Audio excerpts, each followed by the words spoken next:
So Vivek Ramaswamy has bought an activist stake in BuzzFeed. So if you're not sure what that means, an activist stake is basically when you buy a substantial amount of shares in a company with the express intent of using that influence that having those shares gives you to change the direction or the trajectory of the company, usually because you feel like the company has the potential to be worth a lot more, but due to poor management or poor decision making, it has struggled, right? So Ramaswamy has control of about $4 million worth of shares, and it's equivalent to about 8% of all of the shares available. And the SEC filing says, quote, the reporting person, being Ramaswamy, believes the securities of the issuer, BuzzFeed, are undervalued and represent an attractive investment opportunity, end quote. And Wall Street seems to like this because the share price jumped about 50% upon announcement during, I think, pre-morning trading. So just a brief overview of the parties here, right? So if you don't know who Ramaswamy is, he's become famous like in the past, like I would say like 6 months or so, or whenever they did the first Republican debates.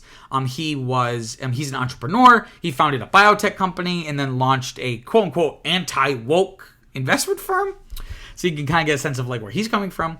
He ran for the Republican nomination for this 2024 election season. He dropped out after finishing fourth place in Iowa. And then later went on to endorse Donald Trump. And a lot of people knew he would not go anywhere. When he was ever on the debate stage, he was very flattering of Trump. So a lot of people felt like, at least me, felt like he was it was really more of an audition to be vice president. Which would be really helpful for Trump because if he has a lot of money, that could help him with his legal troubles and funding the campaign and things like that. So that's kind of Ramaswamy's deal. But it's interesting to see just like where BuzzFeed has gone, right? So what BuzzFeed was huge when I was coming of age, when I was a teenager in the 2010s, very influential website, really famous for quizzes, listicles, like the top 10 greatest bean recipes, things like that, and just general articles on pop culture. Often it focused on viral content or tracking viral content, and a lot of times I feel like they didn't invent it, but BuzzFeed perfected clickbait. Like the format of clickbait that we understand today, I feel like BuzzFeed, if not created, perfected, right? To the point where like Clickhole was created, which is basically like The Onion, but making fun of things like BuzzFeed, making just like fake clickbait articles. That's like hilarious. I wonder if Clickhole still makes... I haven't seen them. That's a throwback, Clickhole. The Wrap notes that the company, has struggled financially since it went public in 2021. Famously, it recently shuttered or basically neutered its news division, which was like a Pulitzer Prize-winning news organization. It had Complex, was like a media company. It sold Complex for about $109 million recently. It laid off about 16% of its workforce. And the Hollywood Reporter notes that they've moved to a model that's focused a lot more on creators and AI-driven games, quizzes, and more. So again, really trying to tap into that original zeitgeisty business model of like really trying to just tap into like what people might want to see, as opposed to creating stuff just basically following the trend as opposed to setting the conversation. Interestingly, though, after this announcement of Ramaswamy buying all these shares, the Comcast-owned NBC Universal then sold 61% of its remaining shares. This amounts to a little more than $10 million worth of shares. It had originally invested about $400 million in 2015 and 2016. And they've been slowly kind of pulling that money out of the company. Variety notes that they also sold about $28 million worth of shares earlier this year, which brought, basically they before that had about almost more than a quarter of all of the BuzzFeed shares. This brought it down to 15%. And now, due to this sale, brings their ownership of the company, or at least of the shares, from 15% to closer to more like 6%. But it's not evidently clear why Comcast did this. I thought maybe they must not like this news of Ramaswamy getting involved in trying to change the trajectory of BuzzFeed. But also some people have noted it might just be a lot more simple than that. They just want to take advantage of that increased stock price. Again, it did go up like 50% after Ramaswamy, after this was announced. So they could very well have just been like, let's just make some money off of this. But it raises interesting questions again about what is the future of BuzzFeed.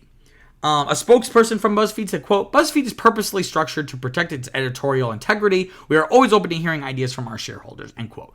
And again, activist investors can be really helpful for a company. He ended up losing the fight in terms of actually getting seats on the board. But the Disney proxy fight, I think, helped Disney because it forced them to not be complacent, right? That companies can get really complacent if they're on top for too long. And it sometimes takes someone, even if they have the wrong idea, both they either have the wrong interpretation of the situation of the company, or they have the right interpretation, but then their solutions would not be good. At very least, it forces the company to kind of put more energy into innovating, put more energy into actively trying to make the company better, as opposed to just kind of like resting on your laurels, right?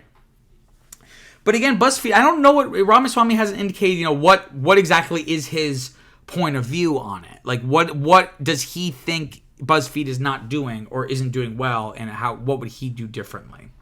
And again, maybe I'm reading into it and I'm maybe making this too political, but again, Ramaswamy again is very much a culture warrior, right? Again, he founded that anti-woke investment firm. So this site was huge with Facebook, again, like when I was growing up in the 2010s as a teenager. But now, Facebook's user base is increasingly older. So perhaps Ramaswamy is like, BuzzFeed is trying to cling to a younger demographic, but BuzzFeed is best suited for a place like Facebook, but young people aren't really on Facebook as much. So perhaps could this lead to a conservative clickbait powerhouse? Could BuzzFeed's kind of general voice and vision skew more centrist or conservative to appeal to that? Because again, Facebook is the best, because not all social medias are built the same. They have different strengths and weaknesses.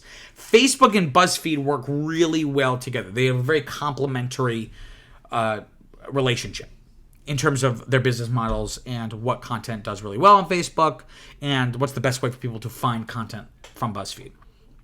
But if young people aren't on Facebook, and BuzzFeed wouldn't necessarily really work super well on any other platform, maybe Ramaswamy's feeling that we need to cater to the audience that is still on Facebook. But again, this is not a super huge story, but I just thought it's interesting again to see kind of the transformation of this, what was once at least a very influential media company.